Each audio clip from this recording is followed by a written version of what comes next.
I stared at Nate's pale face, tubes snaking from his frail body. His hateful words echoed in my mind, "You'll regret this, you worthless excuse for a mother." I couldn't bear it anymore. A smile crept across my lips as a realization washed over me. "Nate, I've been your stepmother, your caregiver, but today I'm done." For years, I had endured the relentless torment from my ungrateful husband, Mark, and his son, Nate. Mark, a failed writer, constantly demanded I leverage my success as a romance novelist to pitch his sloppy manuscripts to my publisher. Ignoring basic writing rules, he expected me to pave his way, riding on my coattails. Nate was no better. The 16-year-old brat, failing in school, would demand my assistance with his homework, only to mock my profession as trashy romance. His malicious attitude was a constant source of stress, yet Mark turned a blind eye, enabling his son's disrespect. The betrayal ran deeper than I realized.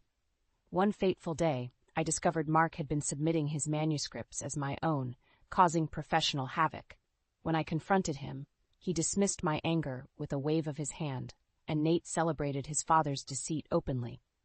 I had contemplated leaving, but the fear of damaging my reputation and disappointing my parents held me back. That all changed when Nate got into a severe car accident. As I tended to him in the hospital, he continued his verbal abuse, demanding I pay his medical bills. Nate's aggressive demands and Mark's financial irresponsibility pushed me to my limit. I decided to act decisively, contacting a lawyer to start divorce proceedings and disengage from funding Nate's treatment.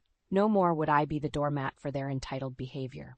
I had spent years catering to their every whim, sacrificing my happiness for their selfish needs. But not anymore. It was time to reclaim my life, my dignity, and my freedom. As I stood firm in my decision, Mark's desperation grew more apparent. He would stop at nothing to maintain his parasitic grip on my life and success. "Kelly, please reconsider," he begged, his voice dripping with feigned sincerity. "Think about how this will affect Nate's recovery." I scoffed at his manipulation tactics. "You mean the recovery you can't afford because you've been leeching off my earnings for years?" Mark's eyes narrowed, and he dropped the charade. "Don't act so high and mighty. Without me, you'd be nothing. I'm the real talent in this family." His audacity was staggering. I couldn't help but laugh in his face. "Talent? You call plagiarizing my work and submitting it as your own talent?" Mark recoiled, his cheeks flushing with anger. "How dare you accuse me of such a thing?" I pulled out a stack of printed emails, manuscript drafts, and submission records, slamming them on the table. "The evidence speaks for itself, Mark. You've been passing off my work as yours, jeopardizing my career and reputation." Silence hung heavy in the air as Mark's gaze fell to the damning papers. He knew he was caught, but his ego wouldn't let him admit defeat. "You ungrateful witch," he spat. "After everything I've done for you, this is how you repay me?" I shook my head in disbelief. "Everything you've done for me? You mean exploiting my success, mooching off my hard work, and enabling your son's disrespectful behavior towards me?" Mark's face contorted with rage, but before he could respond, Nate's voice cut through the tension. "Don't listen to her, Dad," he sneered from his hospital bed. "She's just a bitter, jealous hag who can't handle real talent." I turned to face the source of so much torment, finally finding the courage to stand up to him. "Talent? You're one to talk, Nate. You're failing in school, disrespecting your elders, and expecting everyone to clean up your messes." Nate's eyes widened in disbelief, clearly unaccustomed to someone challenging his entitled behavior. "How dare you speak to me like that?" he snarled.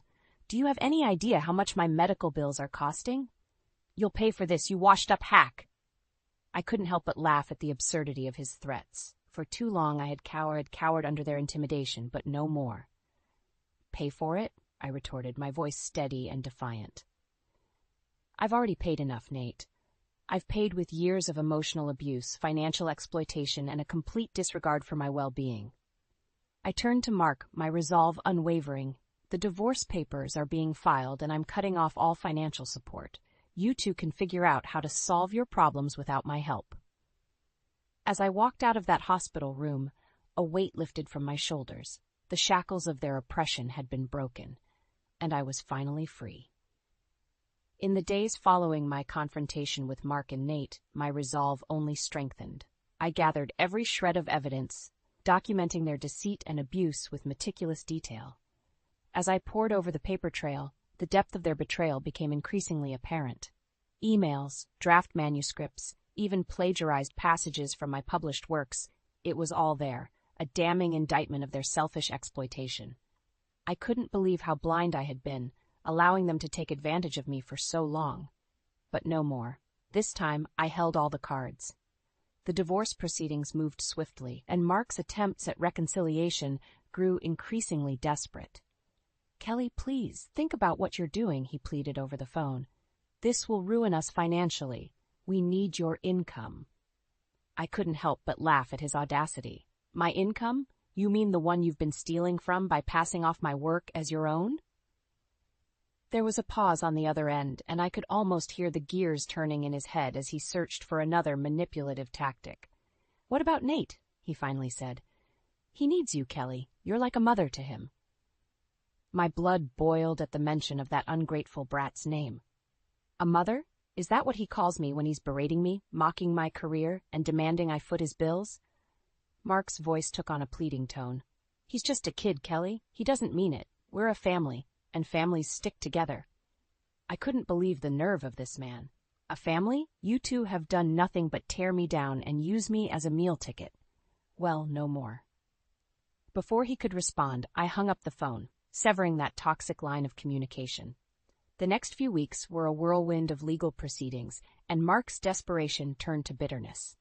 Nate, ever the obedient son, followed suit, lashing out with venomous insults and threats whenever he could.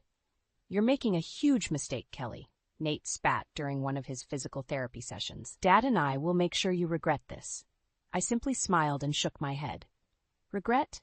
Nate, the only thing I regret is not doing this sooner." His face contorted with rage, but I remained unfazed. Their threats and tantrums no longer held any power over me. As the court date loomed, I felt a sense of empowerment I had never experienced before. For years, I had been the victim, but now, armed with the truth and supported by an unwavering legal team, the tables had turned.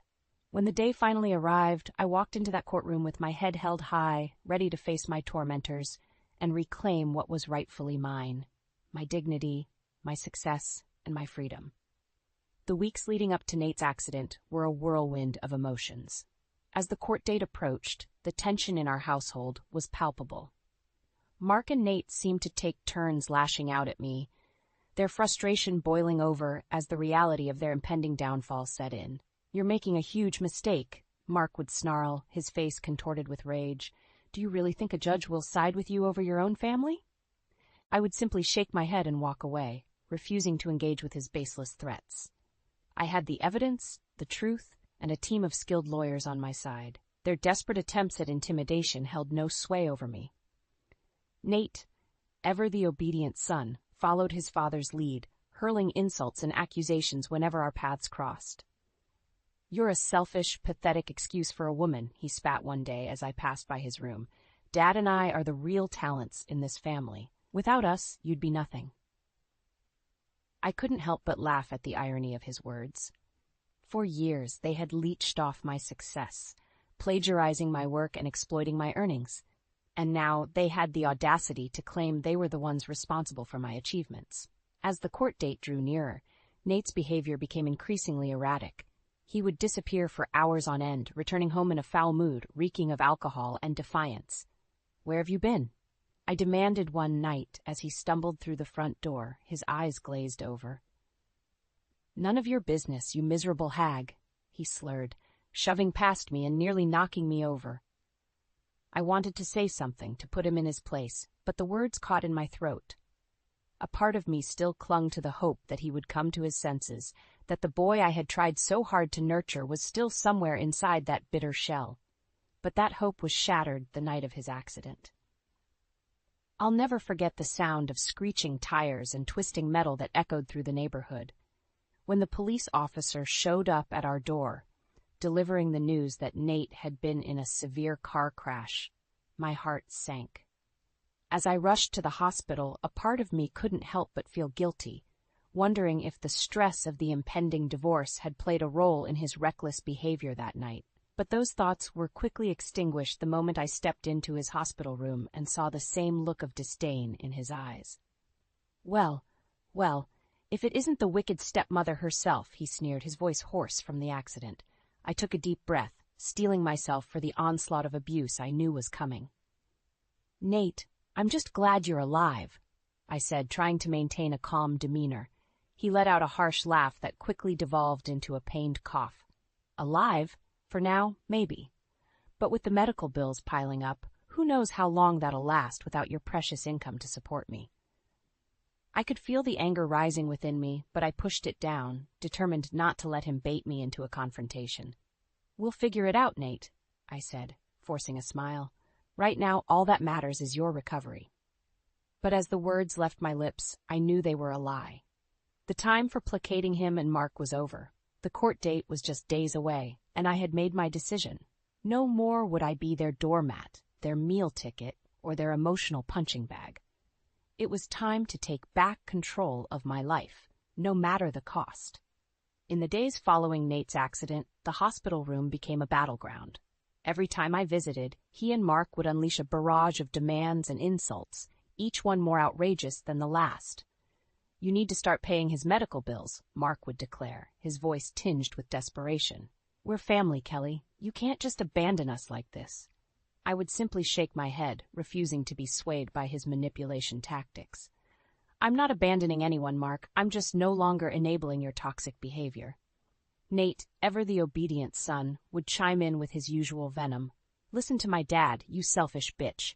If you don't start coughing up the cash, I'll make sure you regret it. His threats, once so intimidating, now rang hollow. I had faced down their abuse for too long, and I was finally free from their grip. As the court date loomed closer, their desperation reached new heights. Mark would call me incessantly, begging and pleading for me to reconsider. Nate would hurl insults and accusations, his anger fueled by the realization that his free ride was coming to an end. But I remained steadfast, my resolve unwavering. I had spent years sacrificing my happiness for their selfish needs, and I was done being their emotional and financial punching bag. The night before the court date, I sat down and wrote a letter to Nate and Mark, pouring my heart out one last time. For too long, I've allowed your toxic behavior to dictate my life, I wrote. You've taken advantage of my kindness, exploited my success, and treated me with nothing but contempt and disrespect. I could feel the weight lifting from my shoulders with every word. But no more. Tomorrow, I'm taking back control of my life, my dignity, and my future. I'm no longer going to be your doormat or your meal ticket. As I sealed the envelope, I felt a sense of empowerment I had never known before. Tomorrow, the scales of justice would finally tip in my favor, and Mark and Nate would face the consequences of their actions. The next morning, I stepped into the courtroom with my head held high, surrounded by a team of skilled lawyers and armed with a mountain of evidence. As Mark and Nate were brought in, their usual bravado was nowhere to be seen, replaced by a palpable sense of fear and desperation. The proceedings were swift and decisive. My legal team presented a clear and concise case, laying out the years of emotional abuse, financial exploitation, and plagiarism. Mark and Nate's attempts at defense were feeble and unconvincing, their lies and manipulations no match for the cold, hard truth. As the judge rendered his verdict, I could see the realization dawning on their faces. They had lost, and their reign of terror was finally over. Miss Thompson, the judge said, his voice ringing with authority, based on the overwhelming evidence presented, the court has no choice but to grant your request for a full separation of assets and alimony. I felt a wave of relief wash over me. A weight finally lifted from my shoulders. As the bailiffs escorted Mark and Nate from the courtroom, their protests and insults falling on deaf ears, I couldn't help but smile. It was over. The nightmare was finally over, and I was free to start a new chapter in my life, one free from their toxic influence. As I stepped out into the sunshine, I took a deep breath, savoring the sweet taste of victory and the promise of a brighter tomorrow. The days following the court ruling were a whirlwind of activity. With the divorce finalized and the separation of assets underway, Mark and Nate were scrambling to salvage what little they had left. Of course, their desperation led them to make one last pathetic attempt at manipulation. Kelly, please reconsider, Mark begged over the phone, his voice trembling with false sincerity. We can work this out, I promise. Just give me another chance. I couldn't help but laugh at his audacity. Another chance? Mark, you've had more chances than you deserve. It's over. There was a long pause on the other end, and I could almost hear the gears turning in his head as he searched for another angle. What about Nate? He finally said, his tone shifting to one of concern. He's just a kid, Kelly. He needs you. I scoffed at the absurdity of his words. Needs me? Nate has made it abundantly clear how little he needs or wants me in his life. As if on cue, Nate's voice chimed in from the background, a string of expletives and insults that only reinforced my point. See? I said, my voice calm and resolved. He's made his choice, Mark. Now it's time for you both to face the consequences. With those words, I ended the call, severing that toxic line of communication once and for all. In the following weeks, the true extent of Mark and Nate's downfall began to unfold. With my income and assets no longer available to them, their facade of success quickly crumbled. Mark lost his job, his employer finally growing tired of his empty promises and shoddy work. Nate, faced with the reality of having to fend for himself, lashed out in anger, his once entitled attitude replaced by a bitter resentment. It was during this tumultuous time that an unexpected ally emerged, my father, John. A retired executive with a vast network of influential connections, he had been a silent witness to my ordeal, offering emotional support and guidance when I needed it most. But now he decided to take a more active role. They've taken advantage of you for far too long, Kelly, he said, his voice stern but laced with concern. It's time they face the consequences of their actions. With a few well-placed phone calls, my father set in motion a chain of events that would ultimately seal Mark and Nate's fate. Mark's former employer, already disgruntled by his behavior, received a litany of damning reports and testimonials, all detailing his plagiarism and deceit. Within days, he was not only fired but blacklisted from the industry, his reputation in tatters. Nate, still recovering from his accident, found himself facing a harsh reality. With my financial support gone and his father's income evaporating, the prospect of adequate medical care and rehabilitation grew increasingly dim. It was during one of his physical therapy sessions that the weight of his actions finally hit him. "What have I done?" he muttered, his voice small and defeated. "I've burned every bridge, and now I have nothing." As he sat there, surrounded by the consequences of his own entitled behavior, I couldn't help but feel a twinge of pity. But that pity was quickly overshadowed by a sense of vindication, a validation that my decision to break free had been the right one. In the following months, Mark and Nate's lives spiraled further into chaos, their once comfortable existence reduced to a struggle for survival. And through it all, I remained steadfast, rebuilding my life and embracing the freedom I had fought so hard for. As I looked back on that tumultuous chapter, I felt a sense of pride and empowerment. I had faced down my tormentors, endured their abuse, and emerged victorious. And while their downfall was of their own making, I couldn't help but relish in the sweet taste of karmic justice. As the dust settled from the initial legal battle, I knew the war was far from over. Mark and Nate, backed into a corner and faced with the harsh realities of their actions, were bound to lash out one last time. And sure enough, their final act of desperation came in the form of a countersuit. "You can't just take everything from us," Mark spat, his voice dripping with venom as we stood before the judge. "We're entitled to a share of your success, your assets, everything." I couldn't help but shake my head in disbelief. Even after everything, they still clung to the delusion that my achievements were somehow theirs to claim. My lawyer, a skilled and seasoned professional, stepped forward and presented our case with unwavering confidence. "Your Honor, the evidence speaks for itself," he stated, gesturing to the stacks of documents and records that had been meticulously compiled. "For years, Mr. Thompson and his son have engaged in a pattern of emotional abuse, financial exploitation, and outright plagiarism." He paused, letting the weight of those words sink in before continuing. "Not only have they leached off of Miss Thompson's hard-earned success, but they've also actively sought to undermine her career and reputation by passing off her work as their own. They have no legal or moral claim to any of her assets or earnings." Mark and Nate shifted uncomfortably in their seats, their usual bravado deflated in the face of such damning evidence. As the proceedings continued, witness after witness took the stand, corroborating my account and painting a clear picture of the mistreatment I had endured. My publisher, my editors, even former colleagues, all testified to Mark's shoddy writing and his desperate attempts to ride on my coattails. Nate's teachers and school administrators spoke of his dismal academic performance and his entitled, disrespectful behavior towards authority figures. With each testimony, the noose around Mark and Nate's necks tightened, their once confident demeanor crumbling as the truth was laid bare. Finally, it was my turn to take the stand. As I recounted the years of emotional and financial abuse, the courtroom fell into a hushed silence, the gravity of my words weighing heavily on all in attendance. I spoke of the constant belittling and mockery, the demands for financial support, and the outright theft of my intellectual property. I described the countless sacrifices I had made, the dreams I had put on hold, all in the hopes of maintaining some semblance of a family, only to be met with contempt and manipulation at every turn. By the time I had finished, there was not a dry eye in the room, save for Mark and Nate, who sat stone-faced, their eyes burning with hatred. In the end, the judge's ruling was swift and decisive.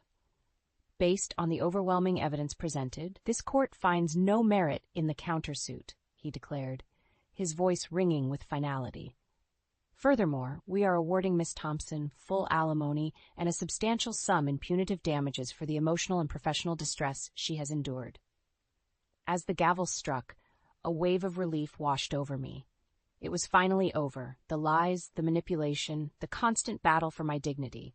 I had won, and Mark and Nate were left to face the consequences of their actions. As we exited the courtroom, I caught a glimpse of them, huddled together and whispering furiously. Nate's eyes met mine, and for a brief moment I saw a flicker of realization, a silent acknowledgement of the gravity of his mistakes. But it was too little, too late. The damage had been done, and the only path forward for them was one of harsh lessons and humbling realities. For me, however, the future had never looked brighter.